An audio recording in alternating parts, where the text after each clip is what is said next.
Questa casa me la sento mia, pago, io ho pagato sempre, ma io penso che mi tocca andare via, guarda. C'ho 90 anni, quanto cambierò ancora? Poi quando sono morta io, si prendono la roba, quelli che gli interessi, il resto la butteranno via, io vado vicino a mio marito. Lei è Anna, una splendida nonnina che purtroppo oggi si trova in una brutta situazione. Tra pochi giorni, infatti, per tutta una serie di motivi che vi spiegheremo, rischia di ritrovarsi in mezzo a una strada. Il 21 di questo mese, infatti, arriverà l'ufficiale giudiziario accompagnato da un medico per decidere se ci sono le condizioni per sgomberare immediatamente. L'ufficiale giudiziario, ma chi sono io? Una delinquente, una che non paga. Sa che quando fanno gli sfratti e la persona che c'è dentro si rifiuta di andare via, molte volte vengono chiamate le forze dell'ordine? E che fanno? Ci penseranno loro? Non lo so. Oddio, che vergogna. A me non mi sta bene questo, ecco, non mi sta bene. Mi vergogno proprio, perché per chi mi conosce. Dice la signora Luciana ha fatto questa fine.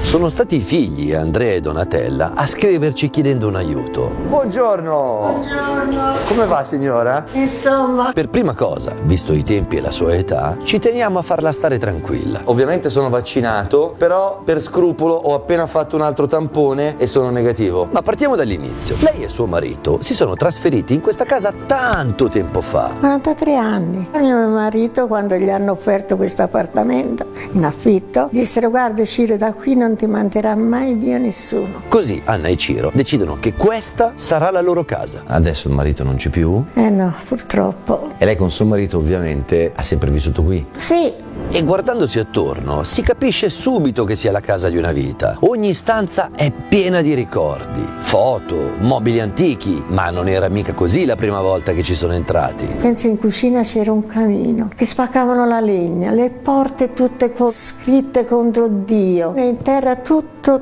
il pavimento rotto, e i muri da vergognarsi, i gabinetti tutti rotti. Io ci ho spesato dei soldi. E si vede, Ciro e Anna l'hanno fatta diventare una casa davvero confortevole, testimone di tanti bei momenti. Quando mi veniva a trovare la mia mamma, ci si metteva in cucina tutti intorno e ci si raccontava tutto, quello, il passato, la guerra. Io ero una bambinetta, abbiamo fuggito di qua e di là, insomma c'è stato il bello e il brutto. C'è un'altra cosa che colpisce, la casa è piena di immagini religiose. Sono molto devota a Padre Pio e Sant'Antonio di Padova. Quindi ci colpisce quando la signora Anna, esasperata dalla situazione, ci dice queste parole. E forse non sono stata troppo cristiana, ma credo di sì. E che non capisce come mai Dio ti rivolta le spalle. E io posso sopportare, ma fino a un certo punto. vedere una signora così devota ed elegante alzare addirittura gli occhi al cielo, insomma, fa davvero riflettere sulla situazione che sta vivendo. E il timore è che portarla, come mi dicono anche i medici, in un'altra casa si destabilizzi, perché lei, il suo riferimento è questa piazzetta. Mi dice: sai, la signora accanto qui, questa qui, il gatto. E dopo lei che fa?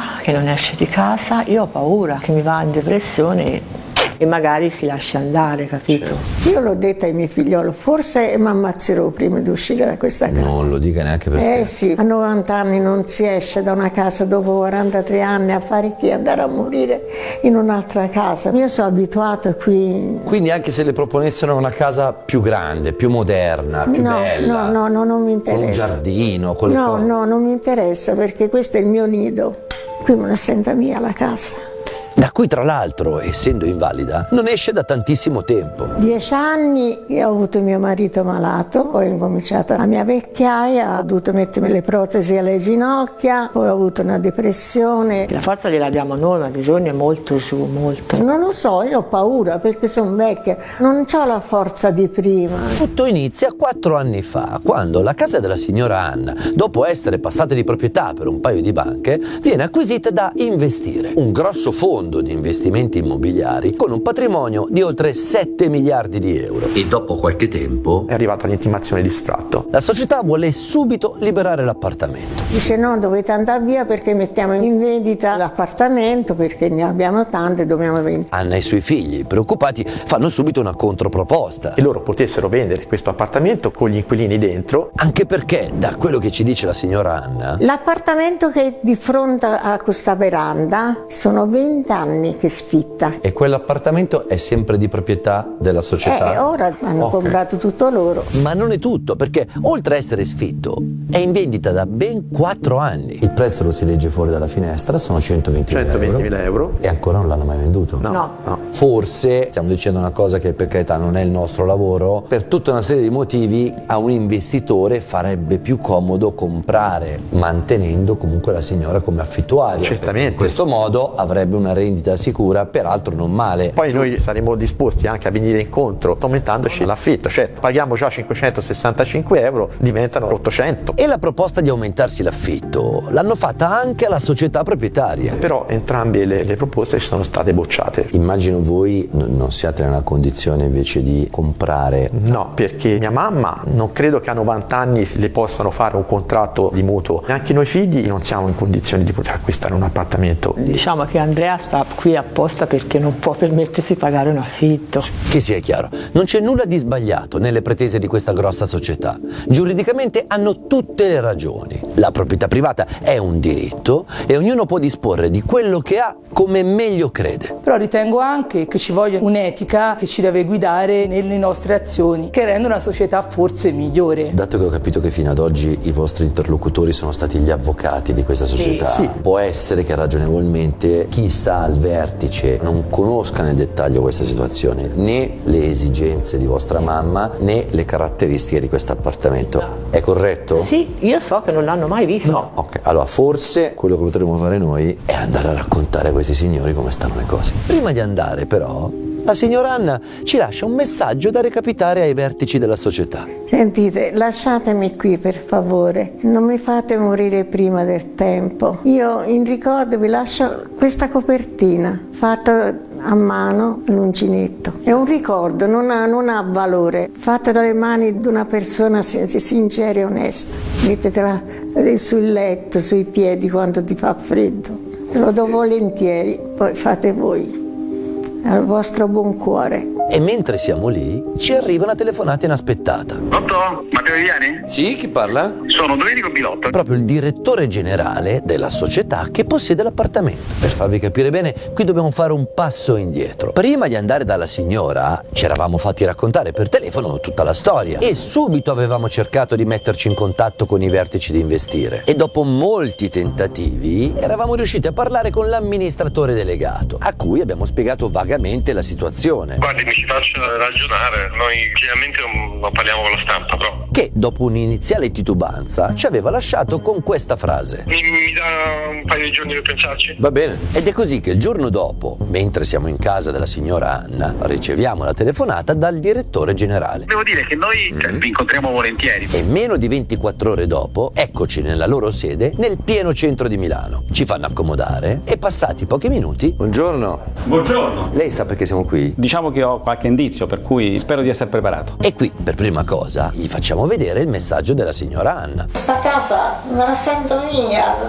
pago, io ho pagato sempre. Lasciatemi qui per favore, non mi fate morire prima del tempo. Io in ricordo vi lascio questa copertina, mettetela sul letto, sui piedi quando ti fa freddo. Te lo do volentieri, poi fate voi. Al vostro buon cuore.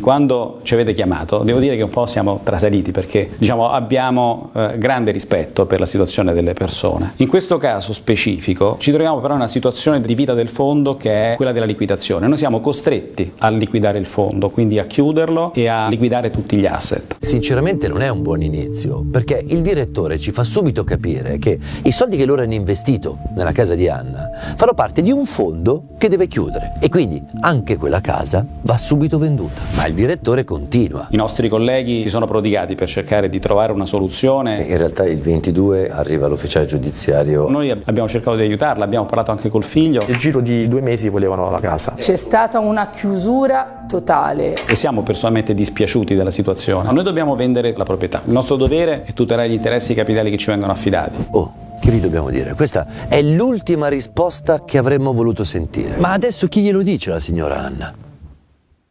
A cui però andremo a dire un'altra cosa, perché dopo altri 10 minuti di chiacchierata col direttore ci siamo resi conto che aveva in mente tutto un altro finale per questa storia. In ogni caso la signora non ha una scadenza da dover rispettare entro un mese. Quindi questo significa che tra un mese nessuno suonerà il campanello della signora. Ma cosa cambia se suona il campanello? Cambia, perché quel campanello nella mente della signora corrisponde a un signore accompagnato da un medico. Devo solo verificare sul piano tecnico. Sul piano tecnico è questione vostra. Il punto è che la signora, stiamo dicendo, può rimanere tranquilla? Può rimanere tranquilla, troveremo una soluzione che le consenta di stare tranquilla fino a quando lei riterrà opportuno. Quindi Anna rimane lì? Certo.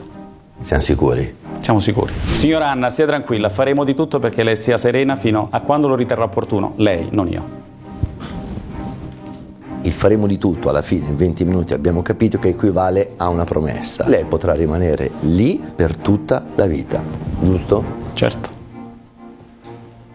Ha detto certo. La signora Anna non sa niente, per cui lei è ancora in ansia. Quindi le abbiamo comprato questo bouquet di fiori sul quale troverà questa busta contenente questo biglietto. Saliamo e la troviamo seduta in cucina. Buongiorno. Con a fianco la sua copertina. Signora, le piacciono? Sì, sei troppo buono. Hai sentito che buon profumo? Ma troppo. C'è un biglietto, lo prenda. Mamma mia. Per lei. Allora, sorrida. Cara signora Anna. Cara signora Anna, perché questa casa? Perché potrà rimanere in questa casa per il resto della sua vita, magari, guarda. È quello che siamo venuti a dirle, signora. È una conferma. È una conferma. Oddio. Dai. Dio, no, non così.